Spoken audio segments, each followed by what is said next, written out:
அஸ்ஸலாமு அலைக்கும் வரஹ்மத்துல்லாஹி வபரகாத்துஹு. அளவற்ற அருளாளனும் நிகரற்ற அன்புடையனுமாகிய அல்லாஹுவின் திருப்பெயரால் துவங்குகின்றேன். தலைப்பு நோன்பின் மாண்பு, தொடர் 4. அன்பானவர்களே, கண்ணியத்திற்குரியவர்களே, இந்த நோன்புக்கு முக்கியமாக நியத்தும் சகர் செய்வதும் அவசியமாக இருக்கிறது.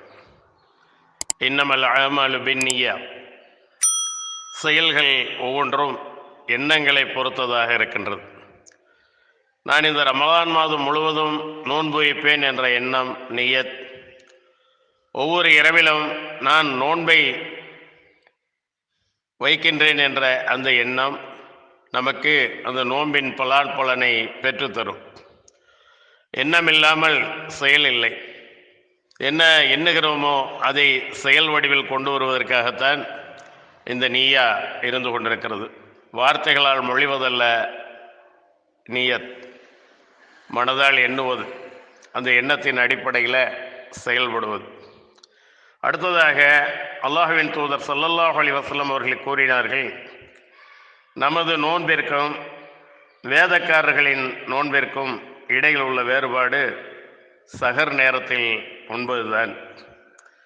இதை அம்ர் பின் அல் ஆஸ் ரலியல்லாஹு அன்ஹு அவர்கள் அறிவிக்கின்றார்கள். இச்செய்தி சஹீஹ் முஸ்லிமில் 2001வது ஹதீஸாக பதிவு செய்யப்பட்டிருக்கிறது. இன்னும் நபி ஸல்லல்லாஹு அலைஹி வஸல்லம் அவர்கள் கூறுகின்றார்கள், சஹர் செய்யுங்கள், ஏனெனில் சஹர் செய்வதில் அருள் வளம் பரக்கத்துள்ளது. இதை அனஸ் ரலியல்லாஹு அன்ஹு அவர்கள் அறிவிக்கின்றார்கள். இச்செய்தியும் சஹீஹ் முஸ்லிமில் 2000வது ஹதீஸாக பதிவு செய்யப்பட்டிருக்கிறது. அன்பானவர்களே, கண்ணியத்திற்குரியவர்களே, இந்த சஹரை நாம் எப்பொழுது செய்ய வேண்டும் என்று சொன்னால் பின்னிரவிலே தான் இந்த சஹர் செய்யப்பட வேண்டும். பாங்குக்கும் அந்த சஹருக்கும், சஹர் வைத்து நோன்பை வைப்பதற்கும் இடையே ஒரு 50 வசனங்களை ஓதக்கூடிய நேரங்கள் என்று சொல்கிறார்கள். இன்னும் குர்ஆனிலே அல்லாஹ் சொல்கிறான், நீங்கள் ஃபஜ்ருடைய பாங்கு வரையிலும், பாங்கு சொல்லுகின்ற கொஞ்ச நேரத்துக்கு முன்னாலே நிறுத்தி கொள்ளலாம், அதுவரையிலும் உண்ணுங்கள் பருகுங்கள் என்பதாக. அனஸ் ரலியல்லாஹு அன்ஹு அவர்கள் கூறியதாவது, நாங்கள் சஹர் செய்துவிட்டு பின்னர் ஃபஜ்ர் தொழுகைக்கு தயாராவோம் என்று சயீத் பின் சாபித் ரலியல்லாஹு அன்ஹு அவர்கள் கூறினார்கள். நான் சஹருக்கும் ஃபஜ்ர் தொழுகைக்கும் இடையே எவ்வளவு இடைவெளி இருக்கும் என்று கேட்டேன். அதற்கு ஸைத் பின் சாபித் ரலியல்லாஹு அன்ஹு அவர்கள் கூறுகிறார்கள், குர்ஆனில் 50 வசனங்கள் ஓதும் நேரம் என்று பதிலளித்தார். இச்செய்தியும் சஹீஹ் முஸ்லிமில் 2002வது ஹதீஸாக பதிவு செய்யப்பட்டிருக்கு. அன்பானவர்களே, கண்ணியத்திற்குரியவர்களே, நபி ஸல்லல்லாஹு அலைஹி வஸல்லம் அவர்கள் சஹருக்கென்ற ஒரு பாங்கும் ஃபஜ்ருக்கென்ற ஒரு பாங்கும், 2 பாங்குகளை சொல்லும்படியாக அவர்களுடைய காலத்திலே இருவரை ஏற்படுத்தியிருந்தார்கள். சாதாரணமாக நோன்பல்லாத 5 நேர தொழுகைகளுக்கும் பிலால் ரலியல்லாஹு அன்ஹு தான் அந்த ஃபர்லான தொழுகைகளுக்கு பாங்கு சொல்வார்கள். ஆனால் இப்பொழுது அதை மாற்றி தூக்கத்திலிருந்து எழுப்பி விடுவதற்காகவும், பிலால் பாங்கு சொன்னால் நீங்கள் உண்ணுவதை பருகுவதை நிறுத்தாதீர்கள், நீங்கள் உண்ணலாம் பருகலாம், உங்களை சஹருக்கு எழுப்புவதற்காகத்தான் அந்த பாங்கு சொல்லப்படுகிறது என்பது போலவும், அப்துல்லாஹ் இப்னு உம்மி மக்தும் சொல்லக்கூடிய அந்த பாங்கு தான் ஃபஜ்ருடைய பாங்கு என்று ஏற்பாடு செய்திருந்தார்கள். ஏனென்றால் பிலால் ரலியல்லாஹு அன்ஹு அவர்கள் கொஞ்சம் குரல் சத்தமாக பாங்கு சொல்லக்கூடியவர்கள். ஆகவே சஹருக்கு மக்களை எழுப்ப வேண்டும், அவர்கள் சஹர் உணவு உண்ண வேண்டும் என்பதற்காகத்தான் அவர்களை நியமித்தார்கள்.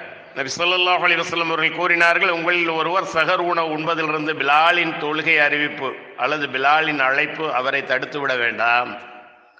உங்களில் இரவு தொழுகை தொழுது கொண்டிருப்பவர் திரும்புவதற்காகவும் சஹருடைய நேரம் வந்துவிட்டது என்பதை உணர்த்துவதற்காகவும், உங்களில் உறங்கி கொண்டிருப்பவரை எழுப்புவதற்காகவுமே பிலால் அறிவிப்பு செய்கிறார் அல்லது அழைக்கிறார்.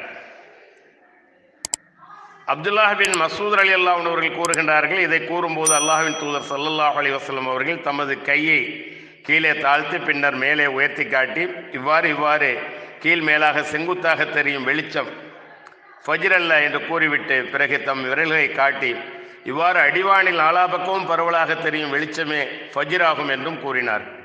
ஆகவே ஃபஜ்ர் வரையிலும் உண்ணலாம் பருகலாம். அப்துல்லாஹ் இப்னு உம்மு மக்தூம் அவர்கள் சொல்லக்கூடிய அந்த பாங்கு தான் ஃபஜ்ருடைய பாங்கு. உண்பதை குடிப்பதை தடுக்கக்கூடியதாக அது இருக்கும். இச்செய்தியும் சஹீஹ் முஸ்லிமில் 1994வது ஹதீஸாக பதிவு செய்யப்பட்டிருக்கிறது. இன்னும் நபி ஸல்லல்லாஹு அலைஹி வஸல்லம் அவர்கள் கூறுகின்றார்கள், நீங்கள் அதாவது நாம் இப்போ சில சமயங்களில் என்ன செய்கிறோம், அல்லாஹ்வின் தூதர் ஸல்லல்லாஹு அலைஹி வஸல்லம் சொல்கிறாங்க, பிலால் இரவில் தொழுகை அறிவிப்பு செய்வார், நீங்கள் சஹர் முடிந்து விட்டதாக நினைத்து விடாதீர்கள்.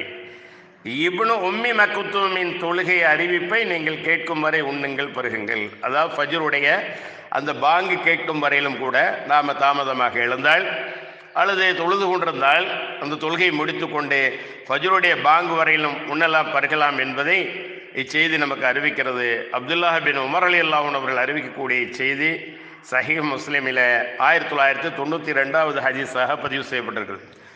சில பேர்களை நாம் பார்க்கின்றோம், இரவிலே 12 மணிக்கும் 1 மணிக்கும் 2 மணிக்கும் இவ்வாறு சஹர் செய்யக்கூடியவர்கள் அதன் காரணமாகவே களைப்படைந்து சோர்வடைந்து தாகத்தோடு பசியோடு அந்த நோன்பை கடக்கக்கூடிய நிலை ஏற்படும். அன்பானவர்களே, கண்ணியத்திற்குரியவர்களே, எவ்வளவுக்கு எவ்வளவு நாம் சஹரை தாமதப்படுத்துகின்றோமோ அதிலே நன்மை இருக்கிறது. சஹர் உணவு குறைவாக இருந்தாலும் அதை பின்னிரவிலே அந்த சஹருடைய நேரத்திலே அந்த சஹரை செய்யும்போது அல்லாஹ் அதிலே அருள் வளத்தை பரக்கத்தை வைத்திருக்கின்றார்.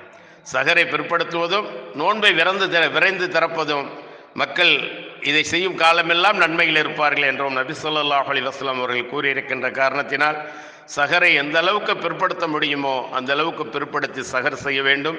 அதே நேரம் நோன்பை விரைந்து திறந்து கொள்ள வேண்டும். இன்னும் வரும் இன்ஷா அல்லாஹ். வ ஆகிரு தஅவானா அல்ஹம்துலில்லாஹி ரப்பில் ஆலமீன். அஸ்ஸலாமு அலைக்கும் வரஹ்மத்துல்லாஹி வபரகாத்துஹு.